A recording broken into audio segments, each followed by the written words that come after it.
What's going on, everyone? Jeremy here from the Core. I hope you're having a wonderful, wonderful day. Probably not having a good day if you're Jon Stewart. Now, if you remember Jon Stewart in maybe the early 2000s, he was kind of what you might call a reasonable, kind of traditional liberal who was against big pharma and anti-war. And, Jon Stewart and I agreed on a lot of things. I didn't care for George Bush Jr. as a president, like at all. And, I spent many a nights consuming The Daily Show and laughing at the jokes at his expense and just how bad things were at the time. And now I look back and I realize, man, things can get a lot worse. Well, he couldn't stay out of the limelight long enough. And while he has done some good things, in particular with the firefighters in New York and things of that nature, it looks like he's desperate to get back in front of the camera to win over the far leftists that now, being a liberal when The Daily Show was good was pretty normal. Like, it felt normal. But now being a liberal is like also subscribing to this like super woke far leftist ideology. If we go back to even just April 6th, Jon Stewart blasts the American dream as unattainable for black people. Turns out to be a fallacy. Former Daily Show host has been criticized in recent weeks for his super woke racial takes. Liberal pundit Jon Stewart declared the American dream is a fallacy for anyone who isn't white during his most recent The Problem with Jon Stewart show on Apple Plus. The former Daily Show host has used his new streaming show to lecture about far-left progressive ideas, particularly on race. After the last episode, Stewart was criticized for his super woke views on race, but he appeared to double down on his latest episode where he discussed race with author Isabel Wilkerson. Stewart parroted Wilkerson's ideas that America was built with a racial hierarchy caste system within that we still operate within today. It was designed, it was purposeful, which it makes it, the cruelty of it, our country is that much more culpable, Stewart surmised. Wilkerson argued that every American has been programmed to believe that black lives do not matter. I don't think I ever got that. So we've been programmed as to who is valued in our society and who must, blah, blah, blah, blah, blah. Noting how rapidly changing demographics would soon make whites a minority in America, Stewart scoffed that even so, the American dream would still be a fantasy for black folks, as they've always been a redistribution of power to the white elite. The literal interpretation of the American dream is that it doesn't matter where you were born or how you were born, that you are in a country, you can rise up and go beyond that. And that turns out to be a fallacy. But I wonder if when we say, in 2040, 2050, when demographic changes, we won't know if that'll happen. I feel like we know what will happen because it's been happening since the very beginning. And I would say that the formation of the Union and the compromise that was made with southern states that black slaves would count as 3/5, but they can't vote, and blah, blah, blah, blah, blah. The pair blasted the media as contributing to racial bias by giving skewed portrayals of blacks to the American audiences. Citing Wilkerson's book, Stewart claimed that the media presented black on white crime to be 46 to 52% of the crimes committed, when in the reality is more like 11%. The liberals agreed at the end of the interview that unless America humbled itself to dismantle the idea of American exceptionalism, we could never accept and atone for our racism. Okay. Andrew Sullivan, a guest from Stewart's show from the previous week, responded that Stewart's claims about race and his attacks in a Substack post in which he posted, he explained why he felt Stewart was wrong and on his claims in America being irredeemably racist.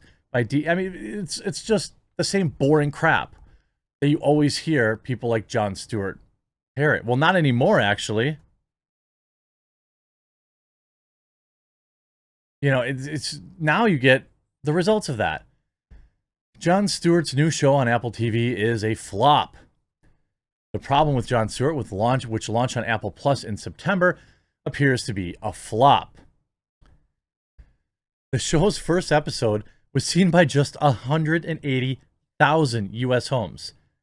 To put that in perspective, now given that the topic of this video is Jon Stewart, it probably won't surpass that, but My five of my last 6 videos all surpassed 200,000 views. And I'm not Jon Stewart, and I don't have the power of Apple Plus and millions in advertising. It debuted last fall's measurement. I'm sorry, the show's first episode was seen by only 180,000 people. In the first week it debuted last fall, measurement firm Samba TV said. That number dropped to 78%. I'm sorry. That number dropped to 78% to 40,000 by its 5th episode, which aired in early March. 40,000. Stewart's comic rival, John Oliver, meanwhile, pulled in viewership of 844,000 homes for March episode of his ABC show Last Week Tonight. Samba TV report. Stewart declined to comment, but on air, he has made his thoughts about his numbers clear. Thank you for watching, but my guess is you didn't, he said at the end of his premiere episode of his show. You're probably just going to look at aggregated clips somewhere on YouTube or where you pirate Ted Lasso. You don't even know how to get Apple TV, do you? Salty much? Apple hasn't disclosed any viewership numbers, but Magazine Entertainment Weekly said the show is #1 unscripted series on Apple TV, citing, quote, sources. Bloomberg cited research from Parrot Analytics, which said Stewart's show is the 8th most popular show in the U.S., ahead of programs hosted like Ellen DeGeneres and James Corden, and behind shows hosted like Jimmy Kimmel, Jimmy Fallon, Stephen Colbert, and Daily Show replacement Trevor Noah. We are thrilled that the problem with Jon Stewart has resonated with viewers all over the world, Molly Thompson, head of unscripted documentaries on Apple TV, said. The series has sparked complex conversations. It's just proof. It's proof that they don't care about viewership. They care about the ideology. As host of The Daily Show for 16 years, Stewart became hugely influential, a voice in social and political commentary. His last show, which aired back in 2015, brought in 3.5 million viewers. Again, a number routinely beaten by kids who play Minecraft on YouTube. That was second only to a 2000 episode in which he interviewed the then Senator Barack Obama, reeling in 3.6 million views. If you look at the spin, it's hilarious. Bloomberg, Jon Stewart Struggles, adds to a list of streaming talk show flops. 40,000 viewers? 40,000. You could see streaming services are already proved that they can produce Oscar-winning movies, Emmy-worthy dramatic series, and high-profile live sports. But there's one genre where the new wave of home entertainment platforms have yet to figure it out. Talk shows. That's because we beat you at it. YouTube beat you. Witness the current symbols of Jon Stewart. His Apple Plus TV show, The Problem with Jon Stewart, which debuted in September, has failed to gain traction in its first season and lags far behind its competitors in broadcast TV. Last fall, about 180,000 homes saw the very first episode within the first 7 days, according to Samba TV. By the 5th episode, which aired in early March, only 40,000 homes tuned in, down 78% from the season premiere. By comparison, an episode in last March's HBO's Last Week Tonight, it had 844,000 viewers. Stewart declined to comment, though the magazine Entertainment Weekly said the show is #1 unscripted series on Apple TV. I doubt it. 78% drop. I mean, it's the literal get woke, go broke, isn't it? 78% in just 5 episodes. That's worse than Batwoman.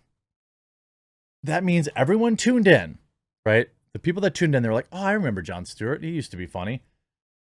He had some base takes on the coof. And then they watched it.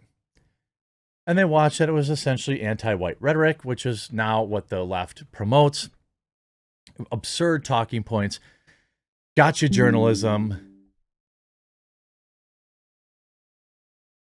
Absurd talking points. Gotcha journalism. The same boring, Twitter takes that we see every day. That was his entire show. That is his entire show. 40,000? 40,000. That's actually insane.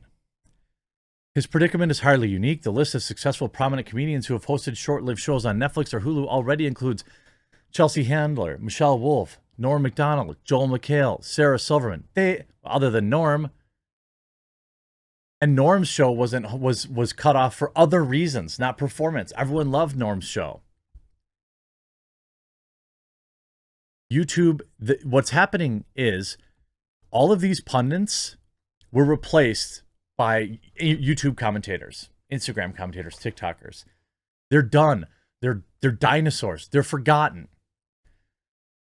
And they're so desperate for viewers that they're down on their knees accepting the woke fluids all over their faces, and still nobody wants to tune in. And it couldn't have happened to better people. I absolutely love it. This is the death of late night TV, and it's amazing. Can't wait for Kimmel and what's the other guy? All the late night show hosts. They can all go. Can't wait for their shows to go too. Hope you enjoyed this video. We'll talk to you again real soon.